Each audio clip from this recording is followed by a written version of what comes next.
There's a specific type of foreigner that you see all over Thailand. You've probably spotted him if you've spent any time here. He arrived years ago, and back then things were different. Maybe he was successful, maybe he had a solid career, a wife, kids, a mortgage, a completely normal, structured life back home. But today, he's sitting completely alone at a bar in Pattaya, staring into a beer at 2 in the afternoon. Or maybe he's sitting plastic chair style outside a 7-Eleven, drinking midday changs, or living in a rented concrete house in rural Isan, thousands of miles away from anyone who actually knows his middle name. His old friends back home don't hear from him anymore. His family barely speaks to him. His savings are slowly evaporating. His health is slipping. And bit by bit, he is disappearing. Not physically, mind you, but psychologically, emotionally, and socially. And what makes this phenomenon so fascinating is that it isn't really a story about Thailand at all. Thailand is just the backdrop. This is about something much bigger. It's about modern loneliness, male isolation, the collapse of identity, and what happens when a man reaches a point where he no longer knows who he is. Now look, Thailand attracts all kinds of people. Plenty of expats move here and build incredible lives. They thrive, they reinvent themselves, and they find genuine peace. But others slowly vanish into a fantasy world that eventually consumes them. And today, we need to talk about that uncomfortable reality. So the truth that nobody wants to admit is that a lot of men don't arrive in Thailand when they're at their strongest. They land at Suvarnabhumi Airport right after something back home has completely shattered. A brutal divorce, a failed business, an unceremonious redundancy, retirement, burnout, or the heavy grief of bereavement. For a massive percentage of these guys, Thailand isn't the beginning of a grand adventure. It's the aftermath. It's the escape hatch. It is the place they run to when the weight of life in the West becomes too heavy to carry. And honestly, it's completely understandable. Modern Western society has a terrifying loneliness epidemic, and it is hitting men the hardest. We've all seen the stats showing rising levels of isolation and depression. A lot of guys out there have zero close friends. They carry years of chronic stress, completely solo, because they've been conditioned never to show vulnerability.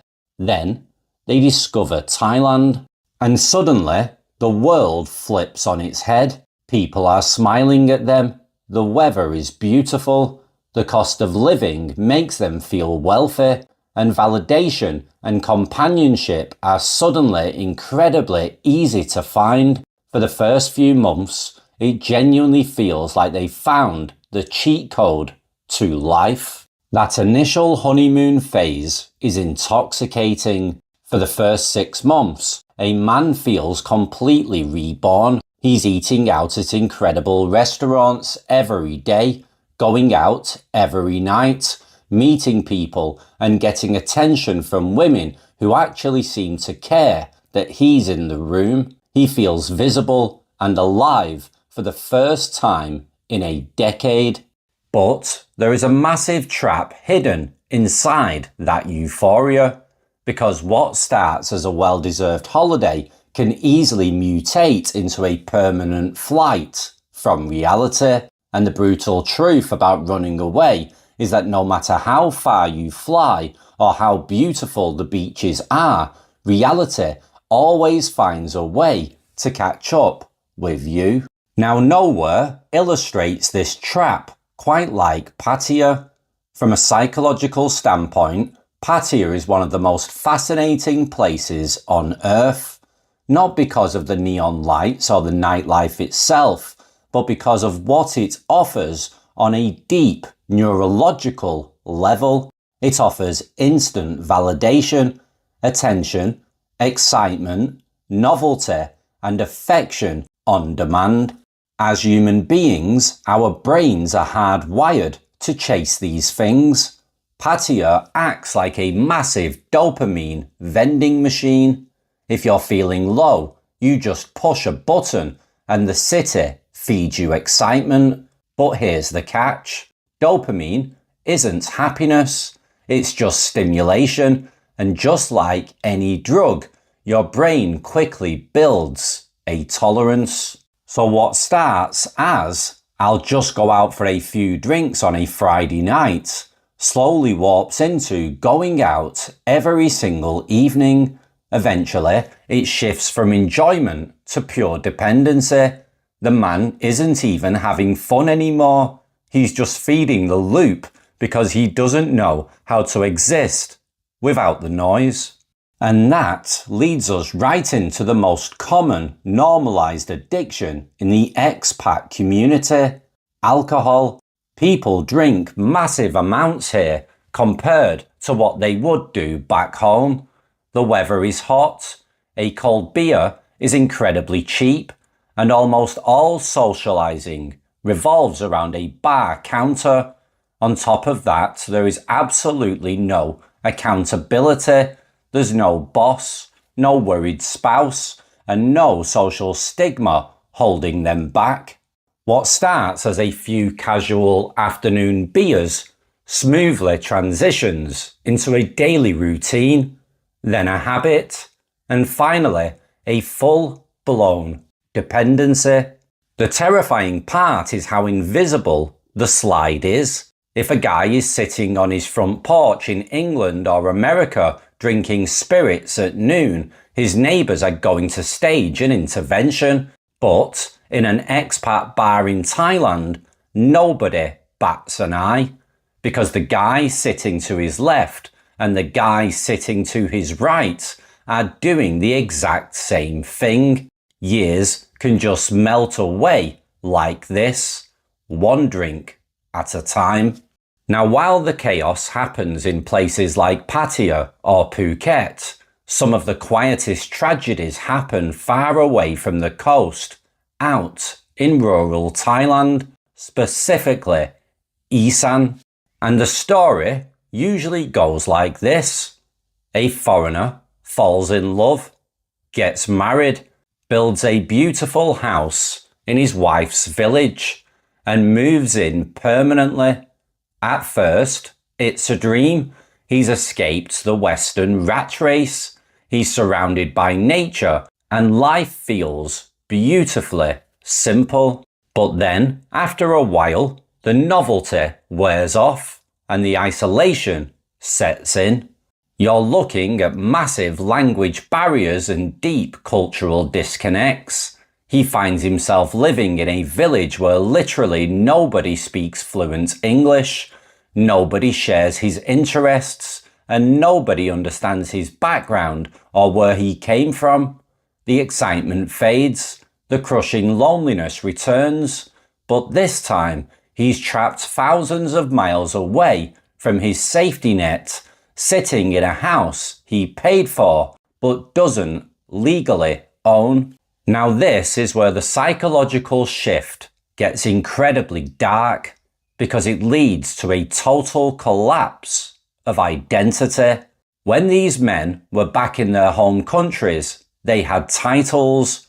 They were a husband, a father, a business owner, a skilled tradesman, a provider.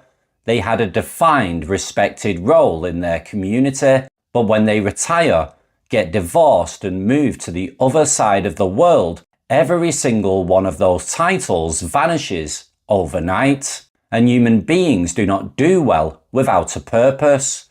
Purpose isn't a luxury, it's a psychological necessity. When you strip a man of his meaning, emptiness takes over, and a change in geography cannot solve an internal vacuum. Thailand can give you warm weather, but it cannot give you a reason to get out of bed in the morning. Now, Because of that emptiness, a lot of foreigners become addicted not to Thailand itself, but to a fantasy. They tell themselves a lie. Everything will be better next month. The next relationship will fix me. Moving to a new town will fix it. The next bar, the next woman, the next distraction will finally make me feel whole. But because they aren't fixing the core issue, the inner loneliness remains completely untouched. They spend years burning through money and relationships, chasing external solutions to a deeply internal crisis. And every single year, the gap between fantasy and reality grows wider and wider.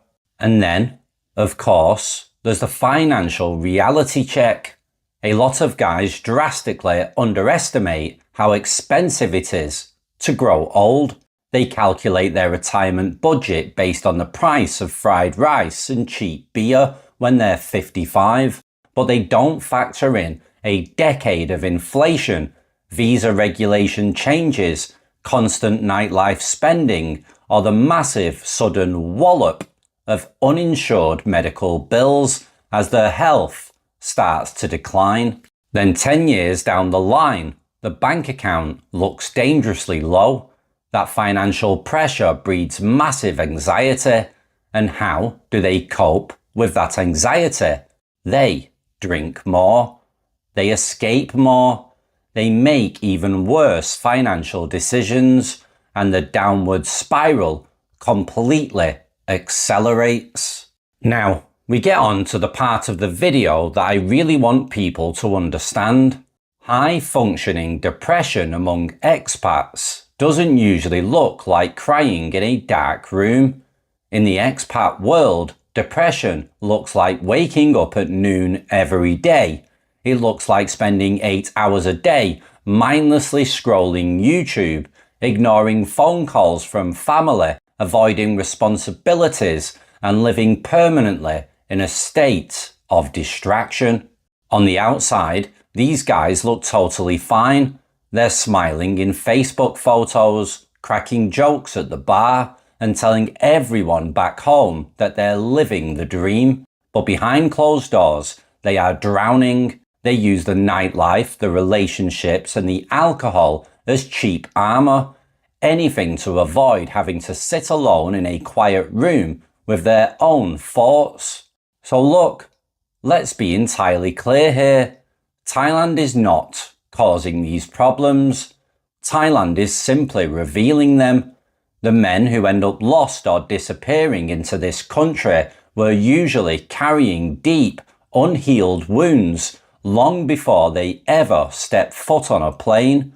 Thailand just happens to offer the perfect, low-cost environment where you can hide that pain behind a curtain of cheap distractions for a very long time. But hiding isn't healing, and eventually the bill comes due. Now, please don't misunderstand the point of this video. Thousands of foreigners move to Thailand and build beautiful, fulfilling, deeply happy lives. But the expats who actually thrive here all have one major thing in common. They didn't move to Thailand to escape their lives. They moved here simply to live. They built healthy routines. They found real community. They respected the local culture, and they created a genuine sense of purpose. Because at the end of the day, no country on earth can save you from yourself. Not the UK, not America, not Australia, and not Thailand. The foreigners who disappear into this country aren't actually losing themselves in the geography. They are disappearing into their own loneliness. And that is a tragedy that is becoming all too common in the modern world. So, if you've spent time in Thailand and you've seen this slide happen to someone, or you felt the weight of it yourself, please share your own perspective in the comments below and let's actually talk about it. And if you want to see more honest, deeper discussions about the realities of expat life, relationships and the topics most channels are too afraid to touch, hit that subscribe button or follow button and join the community. A lot of people think this is a story about Southeast Asia. It isn't. Thailand is just the stage. The real story is what happens to a man when he loses his purpose and mistakes a distraction for a cure. And that is a much darker topic than the nightlife will ever be. Thanks for watching. Take care and ciao for now. Bye bye.